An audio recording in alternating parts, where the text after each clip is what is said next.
Hello friends, आज के class में आप सभी का स्वागत है। उम्मीद करता हूँ आप लोग अच्छे होंगे और आप अपनी पढ़ाई को अच्छे तरीके से कर रहे होंगे। तो आज हम लोग देखने जा रहे हैं आधुनिक भारत के इतिहास का एक बहुत ही महत्वपूर्ण टॉपिक, भारत छोड़ो आंदोलन। भारत छोड़ो आंदोलन से संबंधित जितने भी महत्वपूर्ण प्रश्न होंगे उसको हम लोग बारी बारी से क्वेश्चन आंसर के फॉर्म में देखेंगे। चलिए क्लास को शुरू करते हैं। पहला प्रश्न है हमारा, भारत छोड़ो आंदोलन किसकी प्रतिक्रिया में प्रारंभ किया गया था? ये भारत छोड़ो आंदोलन जो हुआ था वो किसके विरोध में हुआ था, किसके प्रतिक्रिया में प्रारंभ किया गया था? ये हुआ था दोस्तों क्रिप्स मिशन प्रस्ताव के विरोध में हुआ था। किसके? क्रिप्स प्रस्ताव, आपको याद रखना है, क्रिप्स प्रस्ताव।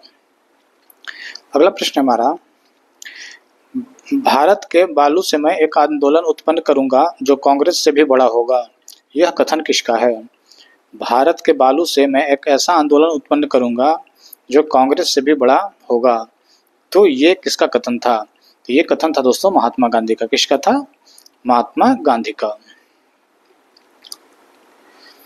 अगला प्रश्न है, भारत छोड़ो प्रस्ताव का आलेख किसने किया था? भारत छोड़ो प्रस्ताव का आलेख किसने किया था? ये किया था दोस्तों महात्मा गांधी ने। किसने किया था? महात्मा गांधी ने। ये नेहरू और आजाद के सहयोग से किया था। अगला प्रश्न है हमारा, वर्ष 1942 ईस्वी में कांग्रेस के बंबई अधिवेशन में किसके द्वारा भारत छोड़ो प्रस्ताव प्रस्तावित किया गया था? ये भी बहुत महत्वपूर्ण प्रश्न है, ये आप बिल्कुल इसको याद रखिएगा कि वर्ष 1942 में कांग्रेस के बंबई के अधिवेशन में किसके द्वारा भारत छोड़ो प्रस्ताव प्रस्तावित किया गया था? तो ये इसका उत्तर हो जाएगा हमारा जवाहरलाल नेहरू। किसके द्वारा किया गया था? जवाहरलाल नेहरू के द्वारा किया गया था। अगला प्रश्न है हमारा, भारत छोड़ो प्रस्ताव की अनुशंसा किसने की थी? भारत छोड़ो प्रस्ताव की अनुशंसा किसने की थी? ये भी इंपॉर्टेंट क्वेश्चन है, इसको भी आपको ध्यान रखना होगा। भारत छोड़ो आंदोलन का प्रस्ताव जो किया था वो सरदार वल्लभ भाई पटेल ने किया था। इसकी अनुशंसा किसने किया था? सरदार वल्लभ भाई पटेल ने किया था भारत छोड़ो प्रस्ताव की अनुशंसा। अगला प्रश्न है हमारा, किसने 1942 ईस्वी में भारत छोड़ो प्रस्ताव का समर्थन किया था? तो आपसे पूछा जाएगा कि अनुशंसा किसने किया था, तो इसका भी उत्तर हो जाएगा सरदार वल्लभ भाई पटेल। और पूछा जाएगा कि समर्थन किसने किया था, तो इसका भी उत्तर बन जाता है सरदार वल्लभ भाई पटेल। ये प्रश्न बहुत महत्वपूर्ण है, इसको आप याद रखेंगे। अगला प्रश्न हमारा, जब भारतीय राष्ट्रीय कांग्रेस ने भारत छोड़ो आंदोलन प्रस्ताव पारित किया उस समय कांग्रेस का अध्यक्ष कौन था? तो कांग्रेस के जो अध्यक्ष थे उस समय ये थे अबुल कलाम आजाद। कौन थे? अबुल कलाम आजाद। अगला प्रश्न हमारा, भारतीय राष्ट्रीय कांग्रेस का लगातार 6 वर्षों तक अध्यक्ष कौन था? भारतीय राष्ट्रीय कांग्रेस का लगातार 6 वर्षों तक अध्यक्ष कौन था? तो ये थे दोस्तों अबुल कलाम आजाद। ये लगातार 6 वर्षों तक कांग्रेस के अध्यक्ष रहे थे, भारतीय राष्ट्रीय कांग्रेस के अध्यक्ष रहे थे। आगे देखते हैं। अगला प्रश्न है हमारा, 6 जुलाई 1942 ईस्वी को वर्धा में महात्मा गांधी ने कांग्रेस की कार्यकारी समिति में अपने भारत छोड़ो आंदोलन की चर्चा की थी, तब उस समय उस समिति के अध्यक्ष कौन थे? तो बात आती है अध्यक्ष की, तो इसका उत्तर हो जाएगा मौलाना अबुल कलाम आजाद। उस समय जो अध्यक्ष थे वो थे कौन थे? उस समिति के अध्यक्ष थे मौलाना अब्दुल कलाम आजाद। अगला प्रश्न हमारा हो जाता है, 14 जुलाई 1942 को कांग्रेस कार्य समिति द्वारा भारत छोड़ो आंदोलन का प्रस्ताव कहाँ पारित किया गया था? तो ये जगह था दोस्तों वर्धा में। कहाँ? वर्धा। ये वर्धा आपका महाराष्ट्र राज्य में। ठीक है दोस्तों, ये भी आपको ध्यान होना चाहिए। चलिए अगला प्रश्न देख लेते हैं। भारत छोड़ो का नारा किसने दिया था? ये भारत छोड़ो का जो नारा था ये किसने दिया था? तो इसका उत्तर हो जाएगा दोस्तों यूसुफ मेहर अली ने। किसने दिया था? यूसुफ मेहर अली ने। ये क्वेश्चन भी इंपॉर्टेंट है, इसको आप थोड़ा ध्यान से याद रखिएगा।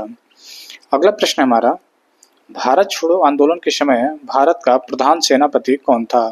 भारत छोड़ो आंदोलन के समय भारत का प्रधान सेनापति कौन था? तो इसका उत्तर हो जाएगा लॉर्ड वेवल। कौन थे? लॉर्ड वेवल उस समय के प्रधान सेनापति थे। अगला प्रश्न हमारा, भारत छोड़ो आंदोलन के समय इंग्लैंड के प्रधानमंत्री कौन थे? जब भारत छोड़ो आंदोलन भारत में चल रहा था तो उस समय इंग्लैंड के प्रधानमंत्री कौन थे? तो उनका नाम था दोस्तों चर्चिल। क्या नाम था? चर्चिल। भारत छोड़ो आंदोलन का प्रस्ताव बम्बई के किस मैदान में पारित किया गया था? भारत छोड़ो आंदोलन का प्रस्ताव बम्बई के किस मैदान में पारित किया गया था? ये किया गया था ग्वालियर टैंक। इसका नाम है ग्वालियर टैंक। अगला प्रश्न है, भारत छोड़ो आंदोलन कब हुआ था? ये भी इंपॉर्टेंट प्रश्न है, इसको आप ध्यान रखेंगे। भारत छोड़ो आंदोलन कब हुआ था? तो ये हुआ था दोस्तों 9 अगस्त 1942 को। भारत छोड़ो आंदोलन का प्रारंभ कब हुआ था? 9 अगस्त 1942 को। अगला प्रश्न है हमारा, करो या मरो का नारा किसने दिया था? करो या मरो का नारा जो दिए थे वो थे राष्ट्रपिता महात्मा गांधी। महात्मा गांधी ने करो या मरो का नारा दिया था। अगला प्रश्न है, गांधी जी का करो या मरो का आह्वान किससे संबंधित है? गांधी जी का करो या मरो का आह्वान किससे संबंधित है? तो ये संबंधित है दोस्तों भारत छोड़ो आंदोलन से। किससे संबंधित है? भारत छोड़ो आंदोलन से। 8 अगस्त 1942 को कांग्रेस ने भारत छोड़ो आंदोलन प्रारंभ करने की घोषणा कहां पर की थी? 8 अगस्त 1942 को कांग्रेस ने भारत छोड़ो आंदोलन प्रारंभ करने की घोषणा कहां की थी? ये किया था दोस्तों बम्बई में। कहां किया था? बम्बई में। अगला प्रश्न है, भारत छोड़ो आंदोलन के नेताओं को गिरफ्तार करने के लिए ब्रिटिश शासन द्वारा चलाए गया ऑपरेशन का क्या नाम था? भारत छोड़ो आंदोलन के दौरान नेताओं को गिरफ्तार करने के लिए ब्रिटिश शासन द्वारा चलाया गया ऑपरेशन का नाम क्या था?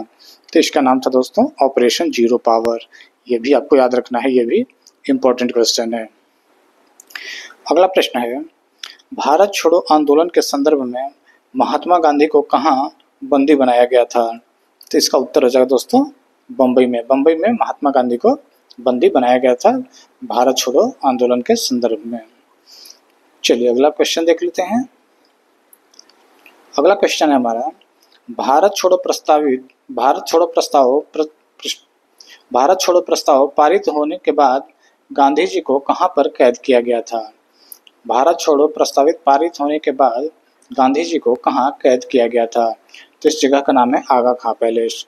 क्या है दोस्तों नाम? आगा खां पैलेस। आगा खां पैलेस कहाँ है? तो यह है पुणे में, पुणे महाराष्ट्र। ठीक है, ये भी आपको ध्यान रखना है। अगला प्रश्न हमारा, किसे भारत छोड़ो आंदोलन के दौरान गिरफ्तार कर अहमदनगर के किले में रखा गया था? किसे भारत छोड़ो आंदोलन के दौरान गिरफ्तार करके अहमदनगर किले में रखा गया था?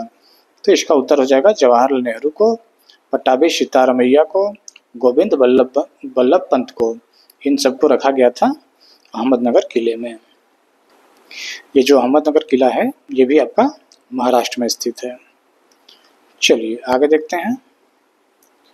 अगला प्रश्न है हमारा, अमेरिकी पत्रकार जो महात्मा गांधी के भारत छोड़ो आंदोलन के दौरान उनके साथ था उसका क्या नाम था? वो कौन सा अमेरिकी पत्रकार था जो महात्मा गांधी के साथ था भारत छोड़ो आंदोलन के दौरान? तो उसका नाम है दोस्तों लुई फिशर। क्या नाम है?